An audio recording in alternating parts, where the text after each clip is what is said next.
Most people don't fail loudly. They disappear quietly.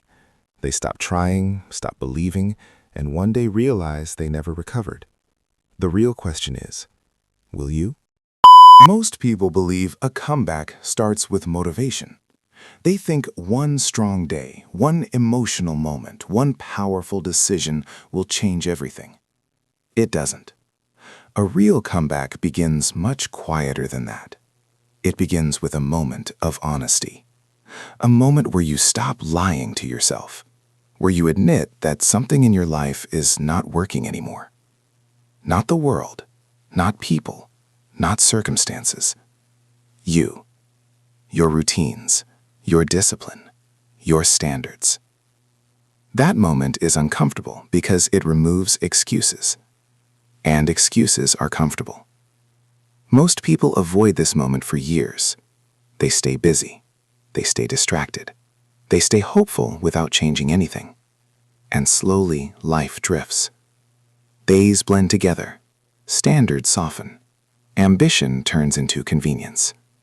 This is how most lives do not fail loudly. They fade quietly. A comeback is not dramatic. It is not announced. It is not applauded. It is a private decision to stop drifting and start directing your life again. And this is where most people fail. Hard truth number 1. Most people don't want to come back. They want relief. This is the first truth most people are not ready to hear. Most people say they want to change. What they really want is for the pain to stop. They want less pressure, less stress, less responsibility.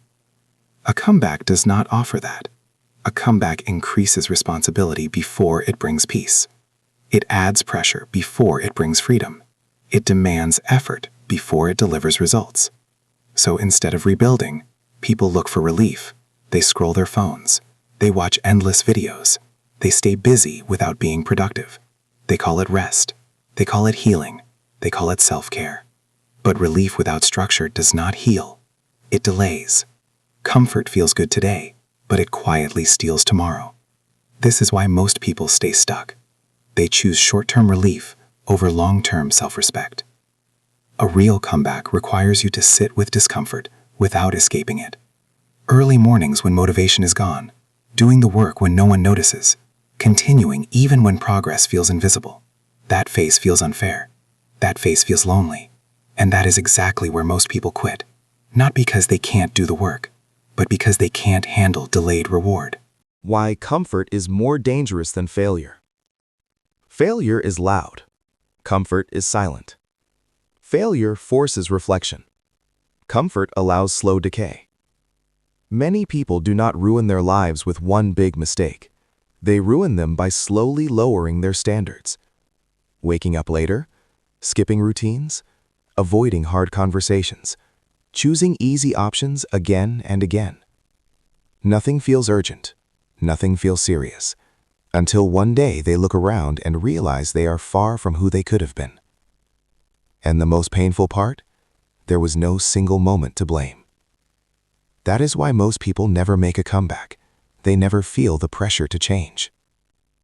Hard truth number 2. They wait for motivation instead of building discipline. Motivation is misunderstood.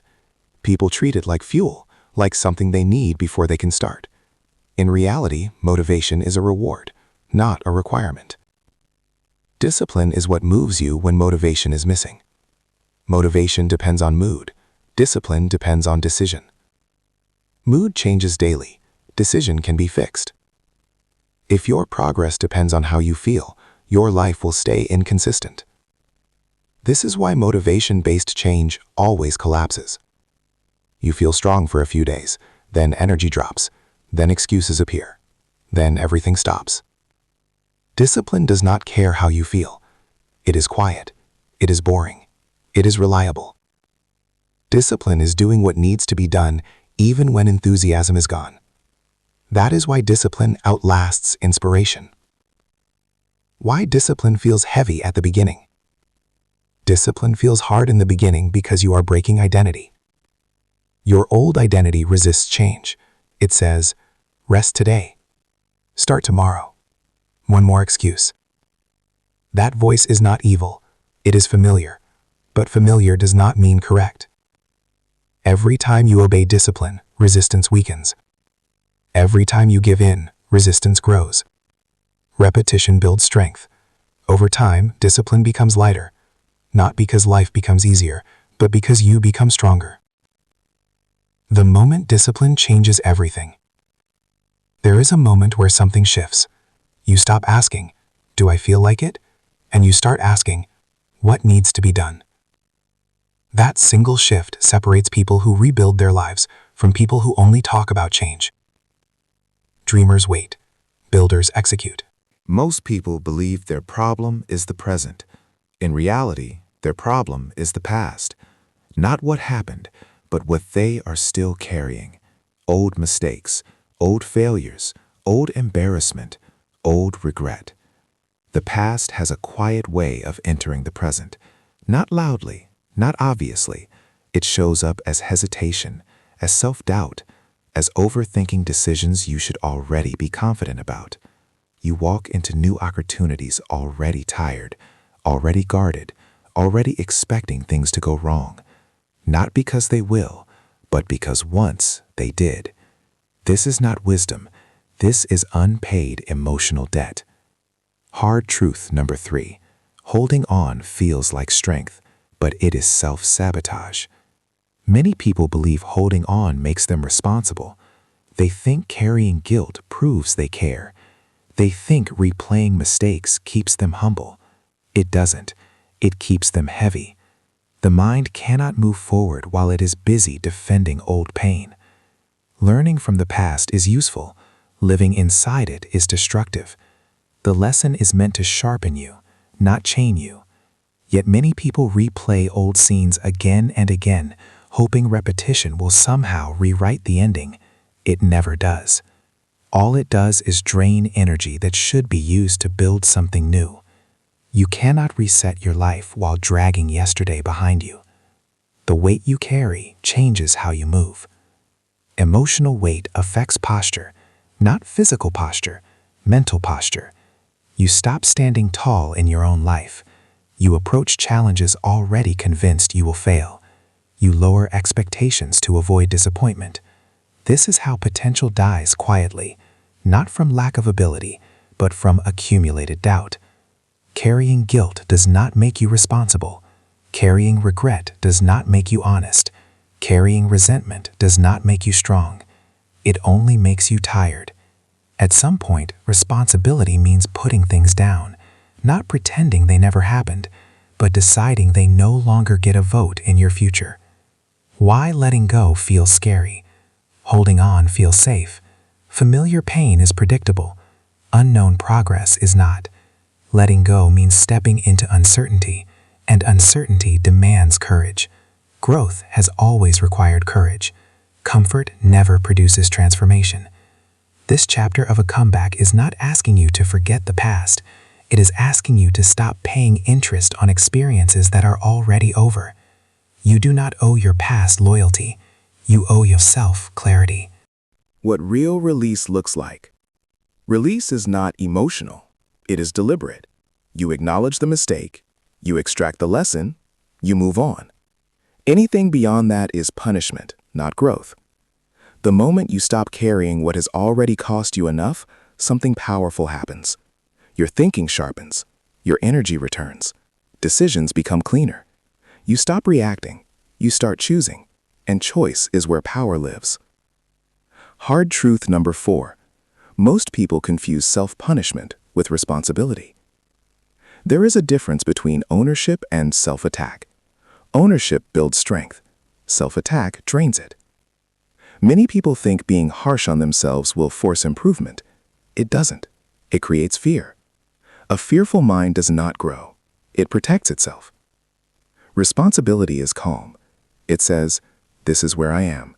These were my choices. Now I choose differently." No drama, no emotional violence, just clarity and movement. Blame avoids responsibility. So does self-hate. Ownership points forward. Why self-punishment keeps you stuck. When you constantly attack yourself, you hesitate more, you overthink more, You delay action. Because every mistake feels dangerous. Growth requires mistakes. Learning requires movement. If every mistake becomes proof that you are broken, you will stop moving, and stillness kills comebacks. Mistakes are feedback, not verdicts. They show you what doesn't work. They sharpen judgment, but only if you let them.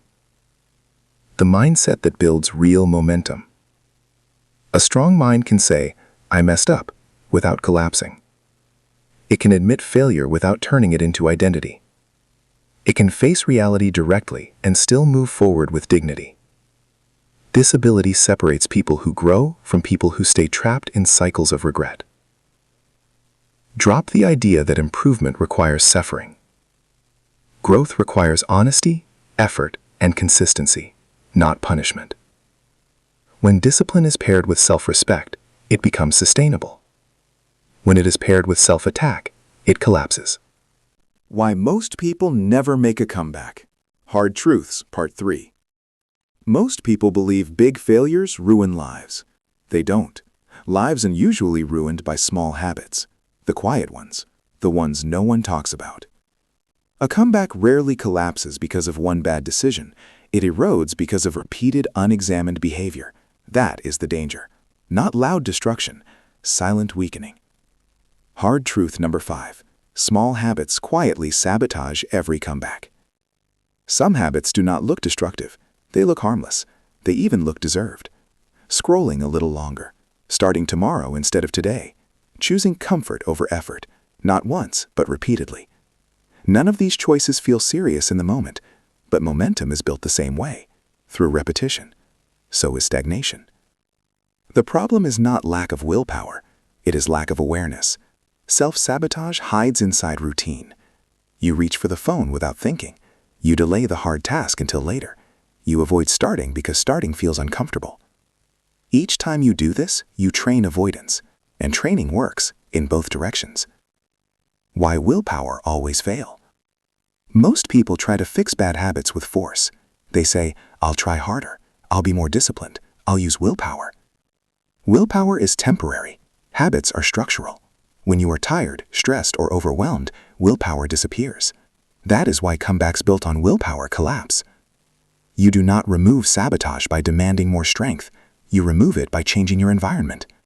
Make bad habits harder to access. Make good habits easier to start.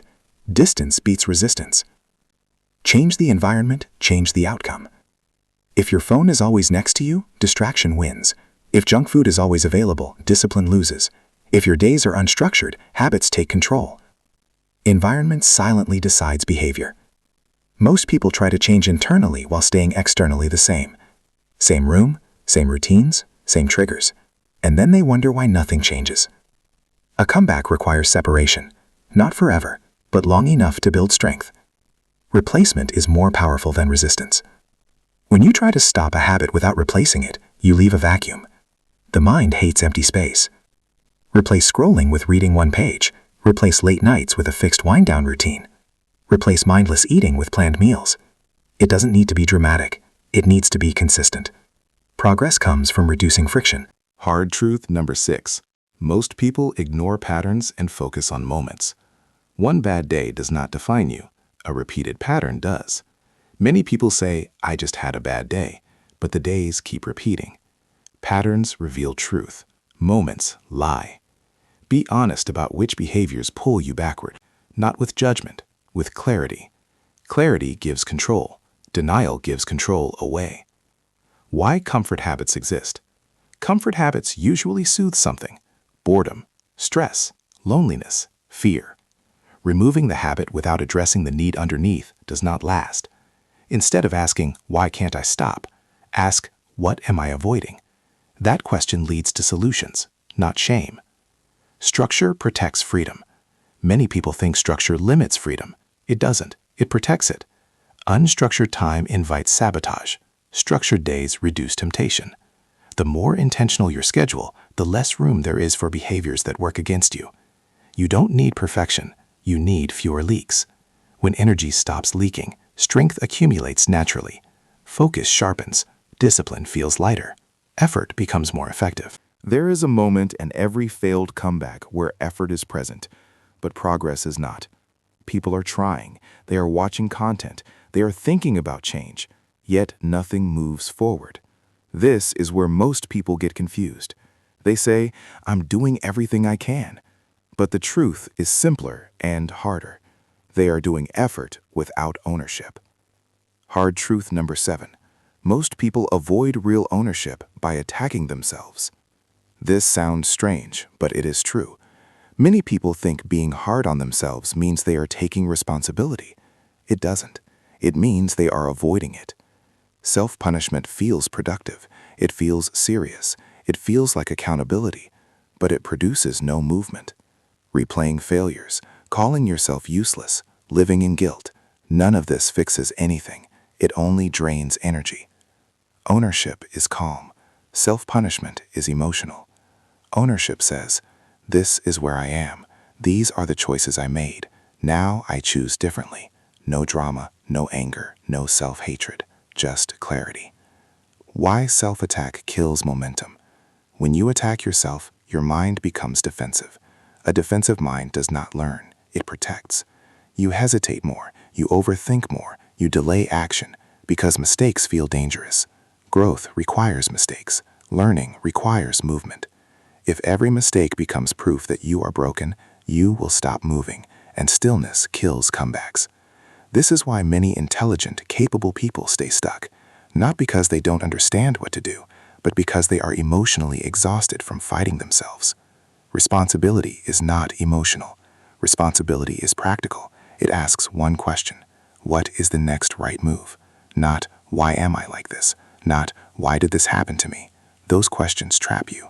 Forward-focused questions move you. Progress accelerates when emotion settles.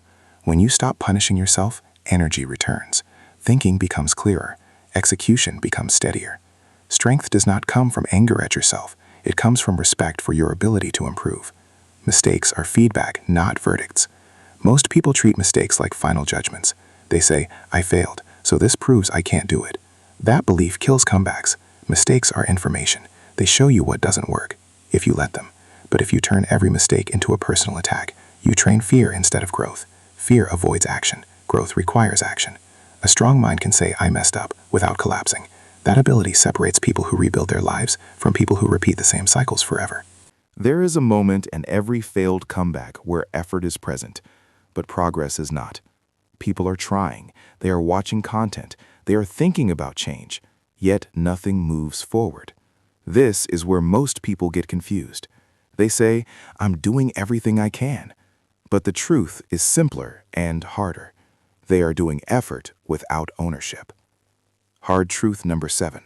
Most people avoid real ownership by attacking themselves. This sounds strange, but it is true. Many people think being hard on themselves means they are taking responsibility. It doesn't. It means they are avoiding it. Self-punishment feels productive. It feels serious. It feels like accountability, but it produces no movement. Replaying failures, calling yourself useless, living in guilt, none of this fixes anything. It only drains energy. Ownership is calm. Self-punishment is emotional. Ownership says, this is where I am. These are the choices I made. Now I choose differently. No drama, no anger, no self-hatred, just clarity. Why self-attack kills momentum? When you attack yourself, your mind becomes defensive. A defensive mind does not learn, it protects. You hesitate more, you overthink more, you delay action, because mistakes feel dangerous. Growth requires mistakes. Learning requires movement. If every mistake becomes proof that you are broken, you will stop moving, and stillness kills comebacks. This is why many intelligent, capable people stay stuck, not because they don't understand what to do, but because they are emotionally exhausted from fighting themselves. Responsibility is not emotional. Responsibility is practical. It asks one question: what is the next right move? Not, why am I like this? Not, why did this happen to me? Those questions trap you. Forward-focused questions move you. Progress accelerates when emotion settles. When you stop punishing yourself, energy returns. Thinking becomes clearer. Execution becomes steadier. Strength does not come from anger at yourself. It comes from respect for your ability to improve. Mistakes are feedback, not verdicts. Most people treat mistakes like final judgments. They say, I failed, so this proves I can't do it. That belief kills comebacks. Mistakes are information. They show you what doesn't work, if you let them. But if you turn every mistake into a personal attack, you train fear instead of growth. Fear avoids action. Growth requires action. A strong mind can say, I messed up, without collapsing. That ability separates people who rebuild their lives from people who repeat the same cycles forever. Hard truth number 8. Most people refuse to accept their current level. This is a subtle one. Many people want change, but they secretly reject where they are starting from. They want to feel further ahead than they are, stronger than they are, more disciplined than they are. So they set unrealistic standards. Then they fail. Then they attack themselves. Then they quit. Accepting your current level is not surrender. It is strategy. You don't lie to yourself about your strengths, and you don't exaggerate your weaknesses. You work with reality. Reality, when faced directly, becomes manageable.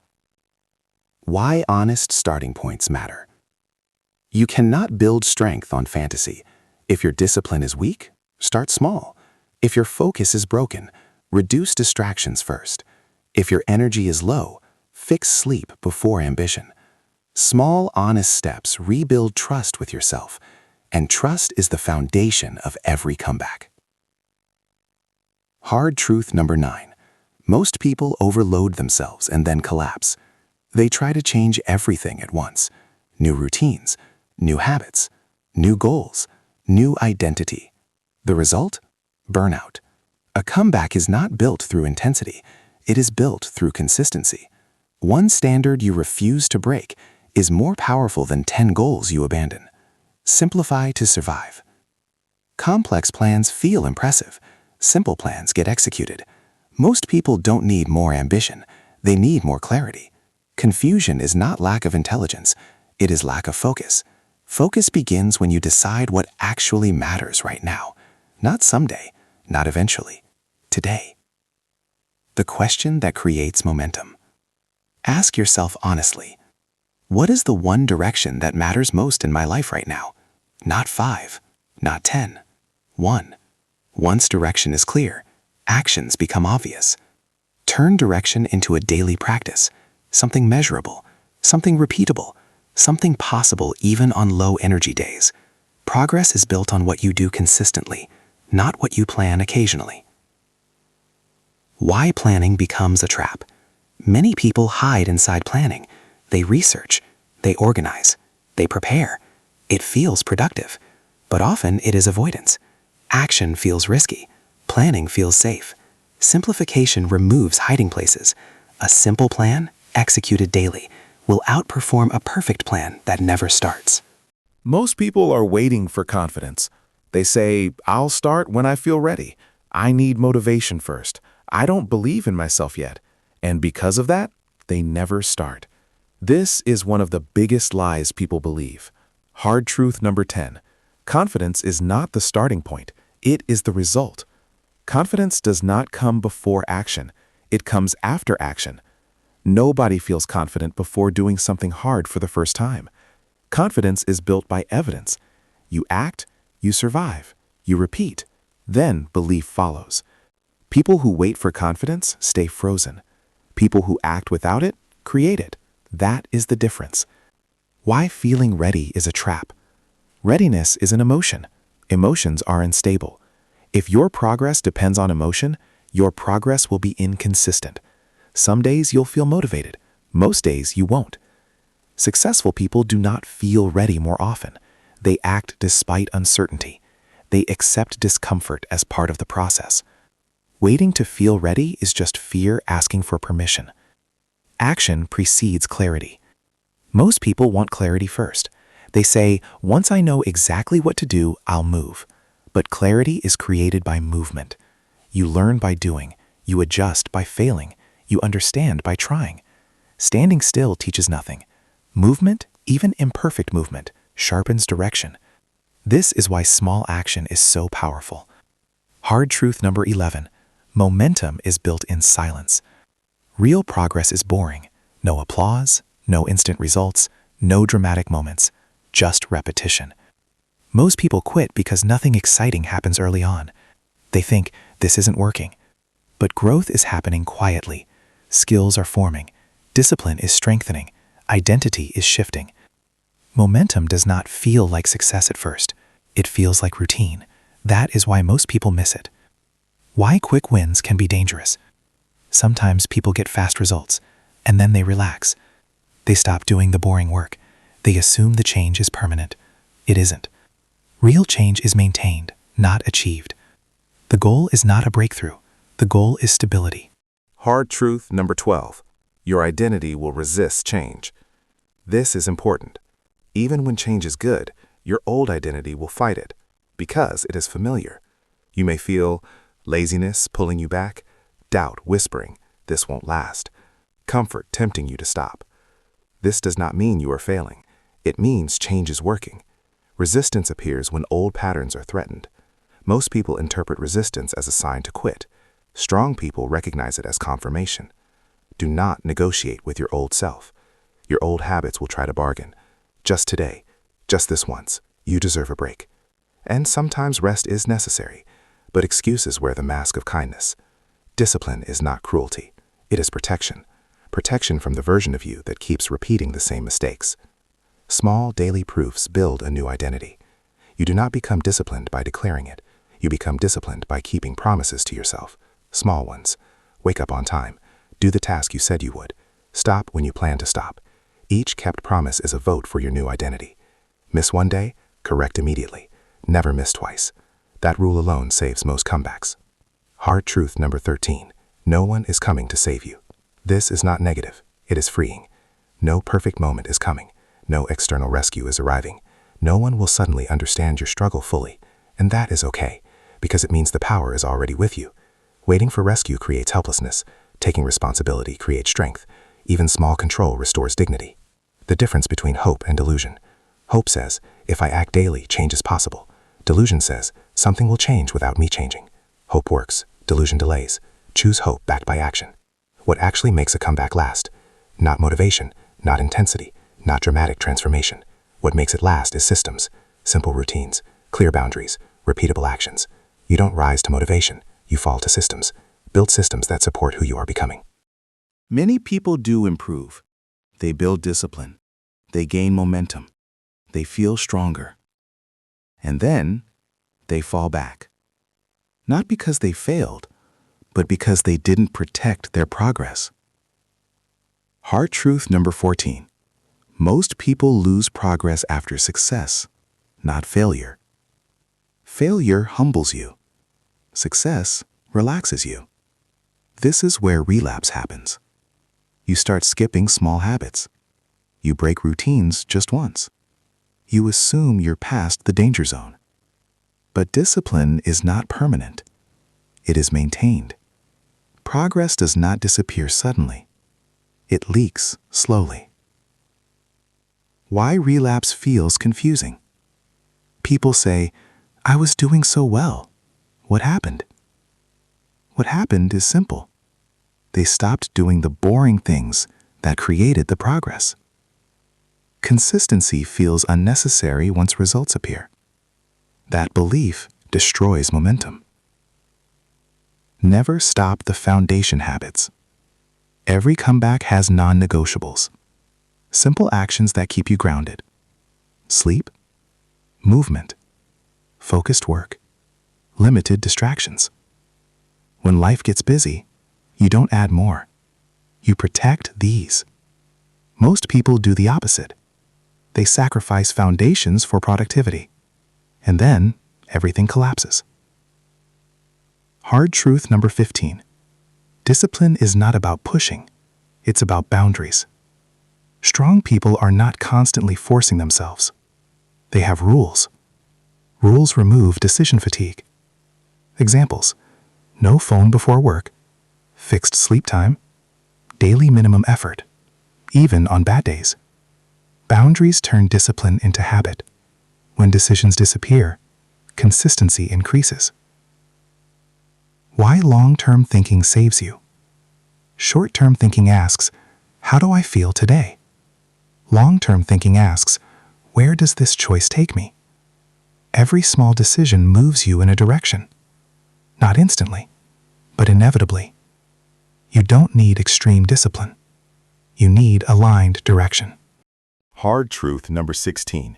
You must expect low days and plan for them. Low energy days will come. Doubt will return. Motivation will drop. This is not failure. This is normal. The mistake is treating low days like emergencies. On low days, reduce intensity. Keep structure. Do the minimum. Minimum done consistently beats intensity done occasionally. The rule that makes comebacks permanent. Never miss twice. Miss a workout? Return tomorrow. Break a routine? Restart immediately. Recovery speed matters more than perfection. People who succeed are not flawless. They recover fast. Heart truth number 17. Your environment must evolve with you. Old environments pull you back. Same distractions, same people, same triggers. Growth requires adjustment. This doesn't mean cutting everyone off.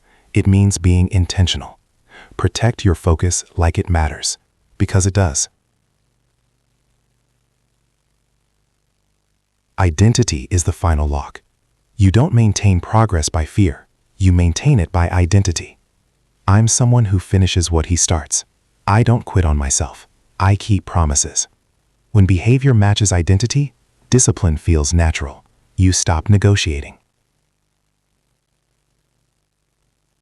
The real secret of comebacks comes down to this: small actions, repeated daily, protected long-term.